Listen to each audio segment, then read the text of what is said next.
Now, what are you actually asking them? You are not asking them about their pay and when is the pay raise and so on. Again, you're a fresher.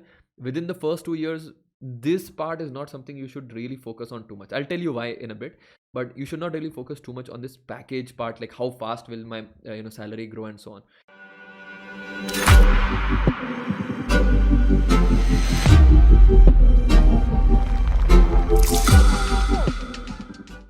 Hi everyone, welcome to this series where we take some of your questions and answer them. It's a free flowing conversation. Ask me any questions and I'll just try to answer them. Uh, we've seen many of these questions come up again and again as we have helped more than 10,000 students get into different companies. So, be it any question regarding career, regarding learning, regarding coding, do ask us. We are happy to help you out over there. Let us know in the comments below if you have any questions or reach out to us on Instagram and we are happy to answer you over there as well. Today's question is about choosing a company once you've received multiple offers. So this usually happens around placement time, where students come to us and say that, sir, I have received multiple offers. This could be from services companies or from product companies.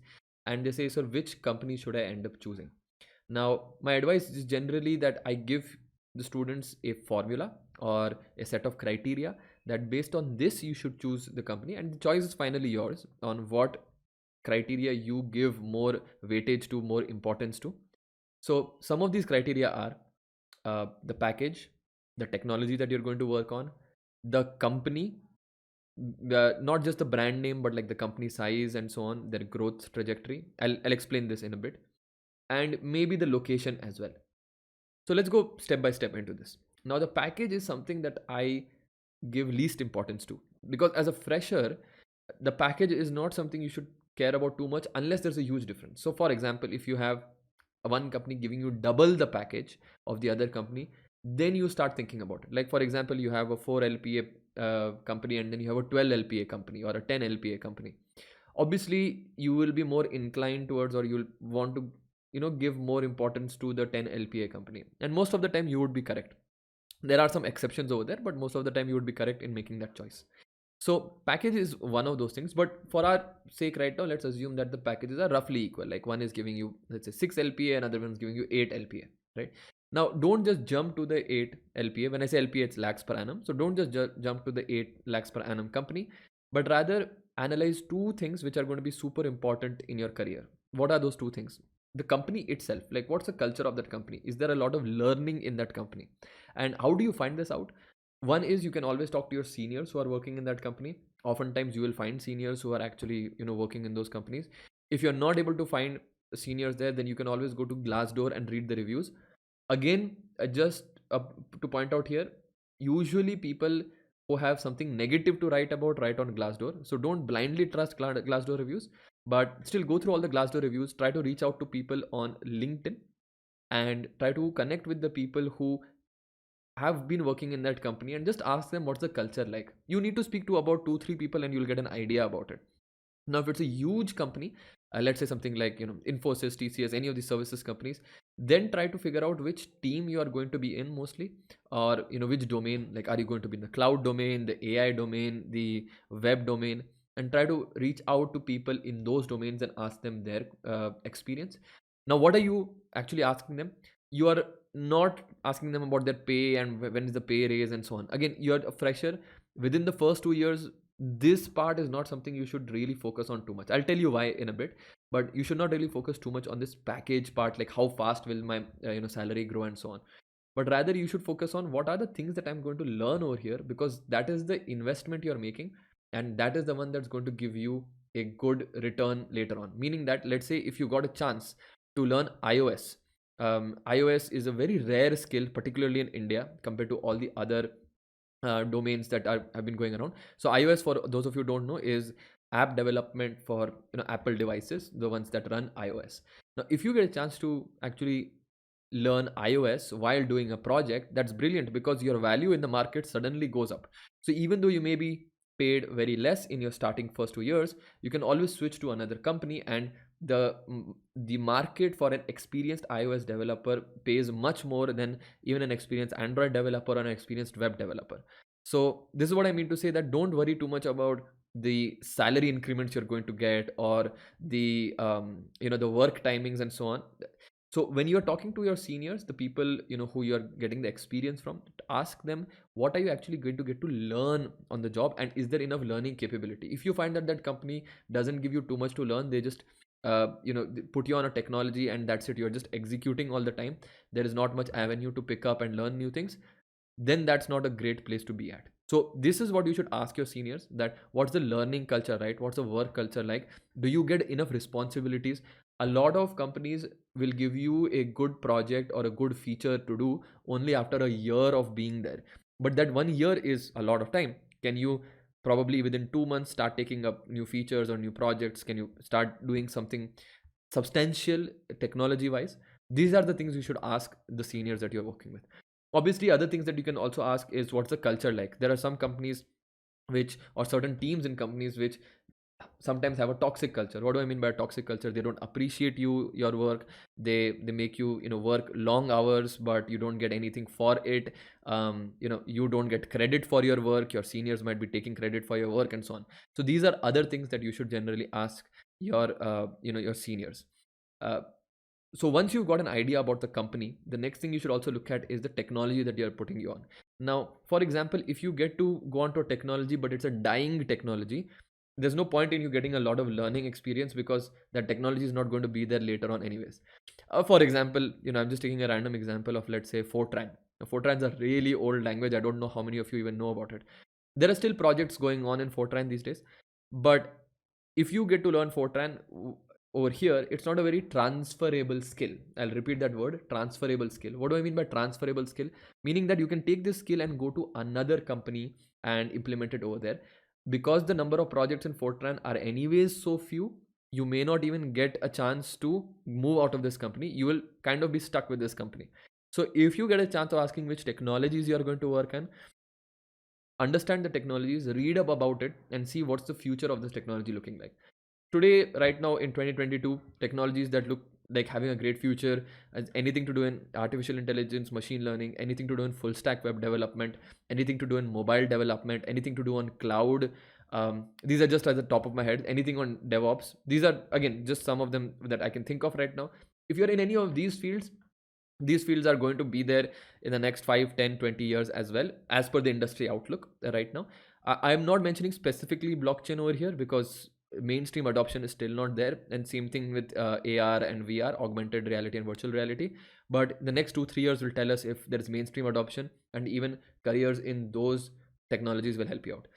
But the point is, first you check what the company is like, next you check what technology you're going to work on, and if you understand that the technology has a good future, that's good. If you see that the company is a good learning culture and you're getting a technology that is not really that used, there's no point in learning that technology because you can't really transfer it somewhere else, right? The third thing you should also check out is, some companies like to offer you a good package, but there is not much growth after that package. Okay, so for example, I know a few of our students who had two choices. One was a 4 LPA package where you get to learn a new technology, and the other choice was a 7 LPA package, but it was not a technology based, but it was a technology support role. What do we mean by technology support? So for example, if you take any cloud company, or if you take any uh, you know uh, any company which produces a product that is used by a lot of people, there are examples like ServiceNow, Salesforce. These companies create a product and it is often used by a lot of other people in the market. Now, because this product is used by other people in the market, they need a lot of support people to help out and debug issues and so on. So they offer you a bigger package, they offer you greater package, something like 7 LPA or 8 LPA. Compared to 4 LPA, it's more, but you are stuck in this support role, where if you later want to shift into a technology role, like you want to shift to a DevOps role, your experience in the support role doesn't really count over there. Okay, another example which is even more obvious is, some companies out there, especially a lot of edtech companies out there, will hire you as a sales representative, and as a sales representative they'll give you a 7-8 lakhs per annum job, which is fine, which is better than what you are getting in, let's say, 4 or 5 LP at a services company where you are learning a technology. That's fine, but that growth of that sales rep is not going to be that much. You're going to always be stuck selling courses or selling things. So If that is what you want to make your career in, that's fine, right? There's always some growth there. I'm not saying there's no growth there, but it is not a technology role. So just want you to be clear on that. Don't go just based on the package. Most of the times a better package generally means a better company, but you need to look out at these things, because I've seen some of our students also get into this domain, and then they later regret that, oh, I'm completely away from coding, I'm just doing sales, or I'm just doing support role. Now I want to go back to technology. But guess what? That 1 year or 2 years you spent in that support role or in that sales role doesn't really count in your technology role. So you'll have to start as a fresher again over there. You're not going to get the same package. You're not even going to get that benefit of experience to get a higher package in the technology role. So be very careful which domain you choose. Again, this is what I'm trying to mention. So yeah, be very careful in the domain you choose. You might be tempted by the higher package that you're getting in another place, but short term does not always mean long term benefit. So make sure that you talk to your seniors especially, and see that is there enough growth role over there. Now, some of you might enjoy a support role and some of you might enjoy a sales role. Again, that's why I said the decision is on you, but make sure you have all the information. Don't just rely on, hey, bigger package, parents are happy with a bigger package, and so you're going for that. So don't just rely on that. The last thing I'll talk about is location. um, as a fresher, what I would suggest is, because after the pandemic a lot of companies have started offering you remote roles as well. But as a fresher, I would really suggest that you join non-remote roles. That is, you try to join actual work locations. Now you'll say, sir, there is a higher cost of living, we don't get to save as much. All of that is okay, but if you compare two people, one person who is remote and one person who is non-remote, meaning one person is working from home, another person who's working in office, the person in office will get a much higher learning, because there's a lot of times the seniors, the managers will get to interact in person with that person, and there are small things that person will pick up. For example, how to talk to managers, how to give the updates, how to ask for help. In an online setting, in a remote setting, this is generally more difficult to do when you are starting out. After you got a couple of years of experience, 2 3 years of experience, you can go to remote and you can still work well over there. But as a fresher, it's kind of always difficult to pick up all of these skills, because you're coming from a college background. From going to a college to corporate completely online, it takes a lot of time. In offline itself, it takes a lot of time to just understand, and it's a big culture shock to a lot of people. To do that online is even more difficult, and I've seen a lot of people struggle. So that is one thing I'll say. Now, which location is best, sir? This city, that city? I would say, again, in the first 2 years of your career, you should not care. You should go wherever. If there is a company that is offering you great learning and a good package, but it's completely away from your hometown, it's a different language, different food, it's over there, don't worry. You're young, you can adapt to it. Don't be stuck that I will have to be only in my region where my language is spoken. Anyways, you'll have to end up learning English to speak in your official workplace. So might as well go to a new environment and learn all of those things over there. I've seen a lot of students take a lesser package just to be in their hometown, and in the long run they don't progress as much in their career as the students who ended up going out of their comfort zone into a new city. So go to a new city if that company is better over there. Don't make location the main reason for you not going somewhere, right? So these are the major parameters in which you should choose. Now I get another edge case, another thing that everybody asks, sir, the location is same, the packages are same, the technology is roughly same, which one should I choose? Then in that case, choose the one that you feel is good, right? The irrational part of it. What do I mean to say by that? Logically there is no difference between the two companies, so try to go illogically. Which one looks good, which one's office looks better, which one's people look nicer, right? People look more helpful. Again, there is no way in which you can actually put a number to all of these things, right? But after that point, you've done all your homework, you think that all of them are equal, you just have to choose one of them. So just choose one which makes you feel good. That's all you have to do. uh, be aware, or be away from companies that give you a bond, that it's a 1 year bond or a 2 year bond and so on, simply because you don't know whether you will want to be in that technology for 2 years, and that bond kind of forces you to be there. So be as much as you can, try to avoid those kind of companies.